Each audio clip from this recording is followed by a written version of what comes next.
uh, ni aning naa no son padayon ta nga magahisgot sa pulong sa Dios sa Joshua gihapon ta mga igsoon no? So sa ikatulong hugna sa atong paghisgot niini ang Ginoo magapanalangin ang Ginoo magatabang nga kini makahatag og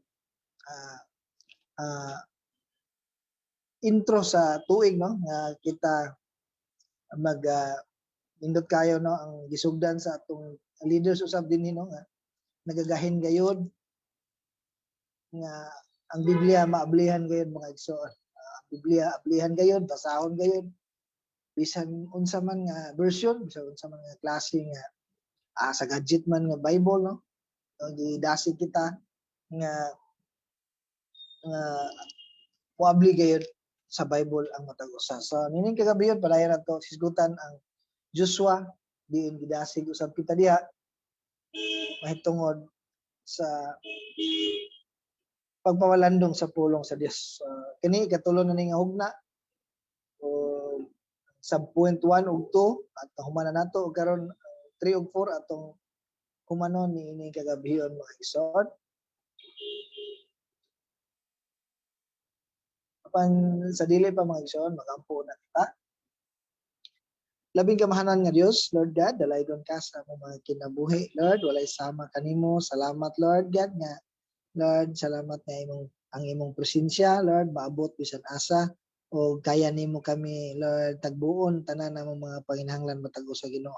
Salamat o Dios ning kagabion nga imong balaang espiritu nagatabang, nagauban ini nga buluhaton, Lord, nga matagag kalampusan ug kahumanan. Ug padayon namo siya giimbitar nga mo'y maggiya, magtabang, Lord, sa among espirituhanong bahin, Lord, magapalabas, Lord, sa imong pulong dinhi sa matag-usa ka namo. Wala kay labyan, Lord. Tabangi kami nga matag-usa, Lord, nga maminaw gayud, Lord. Tabangi kami nga dili maagaw, Lord, sa mga kasika sa palibot, mga problema nga among ginahuna, Lord, among kanang ipadapli ni mga tanda. Ikaw, Lord, ang magatabang, Lord, nga masit ang among huna-huna o kasing-kasing sa pagpaminaw sa imong buhing pulong. O Lord, among itanom sa among mga huna-huna, sa among kasing-kasing nga kini imong pulong, nga kini Lord buhi o mohatag kinig kausaban, mohatag kinig pagdasig, Lord, sa among mga kinabuhi, Ginoo.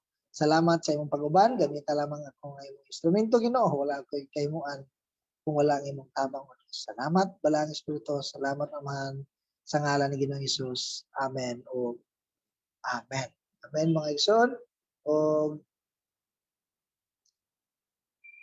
aniya ang atong verse kay katulong higayon akong balikon og pagbasa kaninyo ang Huswi or Joshua 1:5 paingon sa 9. Giingon dinhi mga igsoon ang Dios nagasulti kang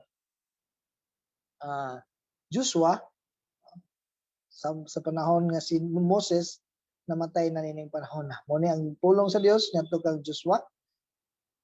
Walay makabuntog kanimo sa tibuok mong kinabuhi. Maguban ako kanimo ingon sa paguban ko kang Moises. Ug dili ko gayud ikaw pakyason o biyaan. Liguna ang imong kaugalingon ug pagmaisog. Kay mangulo ka niining katawhan sa pag-ilog niining yutaa nga akong gisaad nga ihatag sa ilang mga katigulangan. Apan liguna ang imong kaugalingon ug ayaw pagtalaw. Pag kinabuhi subay sa tibuok balaod nga gihatag kanimo ni Moises nga akong alagad. Ayaw isalikway ang bisan unsang bahin niini ug mulampos ka bisan asa ka. Ayaw gayud kalimti ang basahon sa balaod. Kinahanglan nga tun-an mo kini adlaw ug gabi pag kinabuhi sumala sa tanang nahasulat niini ug magmauswagon ka.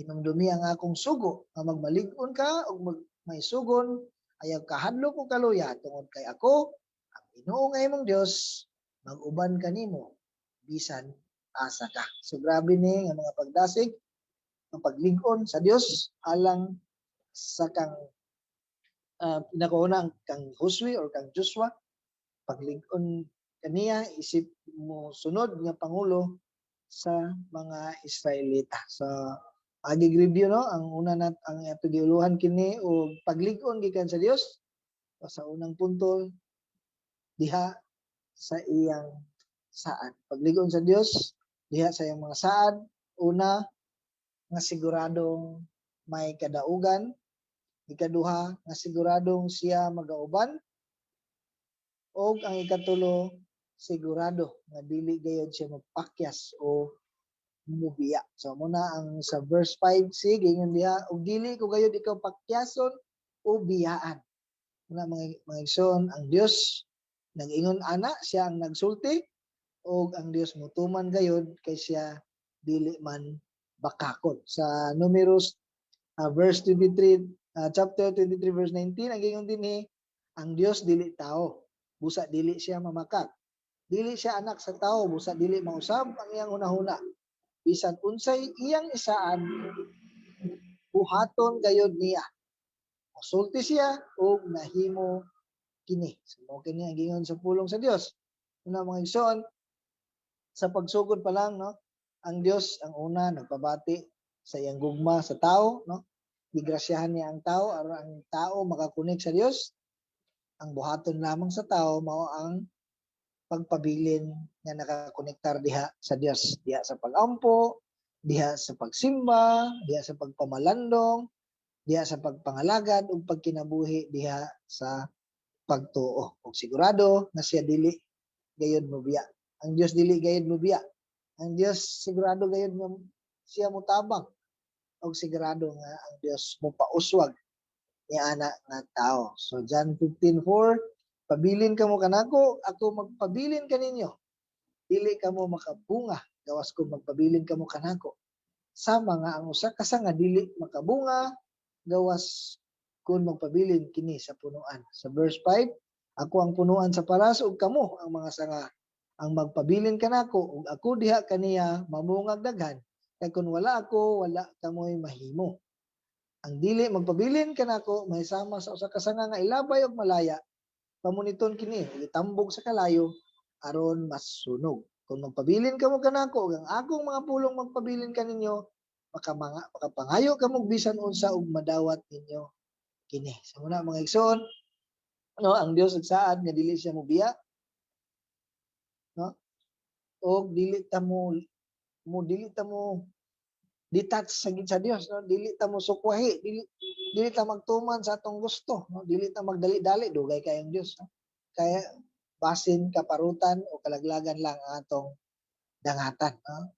Sahay tungod sa atong kumpiyansa nga nag-uban mo ito na ito ang Dios, so kumpiyansa ta bisag unsa na lang atong buhaton, bisag kabalot ta nga kani kuyaw kun diri nga dapit muuban ko basin mahitumpawa ko sa kasalanan o madisgrasya ko, pero tungod kay kumpiyansa lagi sa nanaw tatay wisdom, no, nga mulikay apan ato gyapong gitumanan ang atong gusto. Sama sa gitidangatan ni Samson, no, kay lagi kumpiyansa siya kay ang Dios gauban man kaniya kanunay, apan di ay sa sige niyang pagpakasala nagmata na lang siyang morning, wala na day ang Dios naguban kaniya og grabe ang iyang kasakitan nga naagian to the point nga ni gilugit ang iyang duha ka mata. So nga na, no, mga igsoon, sa Hebreo 13:5 B giyon diri, kay nag-ingon ang Dios dili ko gayud kamo biyaan o talikdan.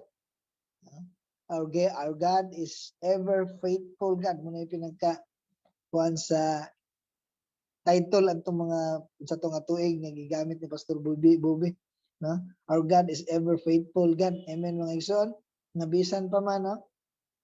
Bisan pa man ang tao ni tulibagbag na sa iyang lahi nga sana kanang direksyon sa pagkinabuhi, apan ang Dios padayon nga matinud-anon, padayon nga nangita og paagi nga mabalik ang tao ngadto kaniya. So bisan ang tao ni biya, apan ang Dios padayon nga nibira ni disiplina aron siya ang tao mobalik ngadto kaniya. So, ang Dios matinud-anon, dili siya bakakon sa iyang pag-ingon nga dili niya biyaan o talikdan ang tao mga igsoon. So muna sa atong pagdasig nga padayon kita sa madasigong pagpangalagad kay maangkon gayud nato sa maahambot, no, ang mga nindot nga mga saad sa Dios bisan unsa may atong dangatan, no, sama sa mga man of faith sa Hebrews 11, no, ang mga tawo nga na tungod sa pagtuo giila sila nga man of faith. Sa Hebreo 6:17-19, iyon diri buot tinaon pag-ayo sa Dios alang kanila nga mudawat sa iyang gisaad nga dili gayud nga usbon ang iyang tuyo. Tungod niini gipanumpaan niya ang iyang saad. Mo kini ang duha ka butang nga dili mausab ug ang Dios dili mamakat. Busa kita nga nakabaton og kasiguruhan uban kaniya nadasig pag-ayo sa pagpabilin nga malig-on diha sa paglaom nga gitanyag kanato. Gikuptan nato kining paglauma ingon nga angkla sa atong kinabuhi.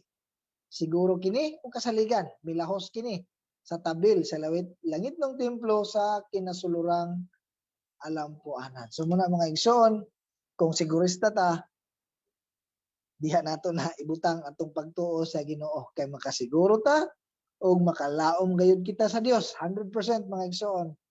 Kay ang Dios dili man bakakon, matuman gayud ang iyang gisaad kanato mga igsoon. So ambot kahalon mga igsoon no, kung kita sigurado ba nga mosunod ta sa Dios magkinaunsa man sama sa atong gisaad sa panahon sa baptism no, nga pag-abot sa mga kalisdanan no, nabang atong gisaad sa baptism nga I have decided no to follow Jesus, no turning back no, magkinaunsa man padayon atong pagtuo sa Ginoo, padayon atong pagpangalagad sa Ginoo. Kanabang pag-abot sa mga kalisdanan, igo na lang ta moingon nga pasensya lang kaayo mga problema, mga kalisdanan. Kaysa wala pa ka moabot sa akong kinabuhi, wala pa ka moabot, problemaha ka, naka-decide na ko nga mo sunod ni Ginoong Hesus magkinaunsa man. So nindot kay na, ako ra po nang nadungog sa uban nga nagwali no, na mga igsoon, nindot kayo.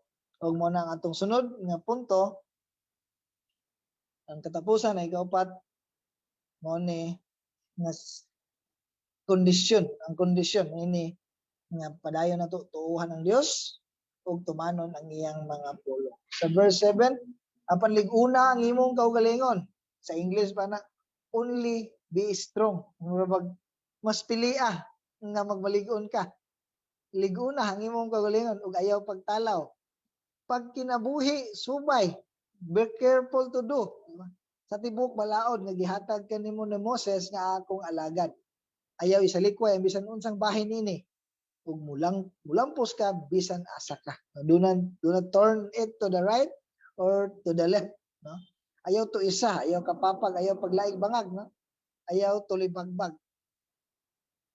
Lig-una or pagpalig-on pinaagis sa pagkinabuhi, by living of what you learn from the Word of God. Pagkinabuhi sa imong nahibaluan, may tungod sa buhing pulong sa Diyos. No? Sa verse 8, ayaw gayud kalimti ang basahon sa balaod. Sa English na, shall not depart from your mouth. Kinahanglan nga tun-an mo kini, meditate on it. Mouth, meditate sa mind, no? Adlaw o gabi o pagkinabuhi, sumala sa tanang naisulat, nini, o magmauswagon pa. Sa English, so that you may be careful to do. Sa kuan pa ni, sa imong mouth, sa imong mind, o sa imong living.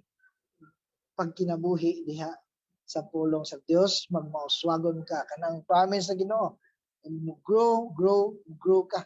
Munang saad sa Dios nga magmauswagon ang tao. Di wala man dayag diha ang pag-uswag may tungod sa financial, no? Madato ka, no? Apan ang uban nila nagigamit para madato, no? Kundi mo-grow ka spiritually. Kung may pinagka-main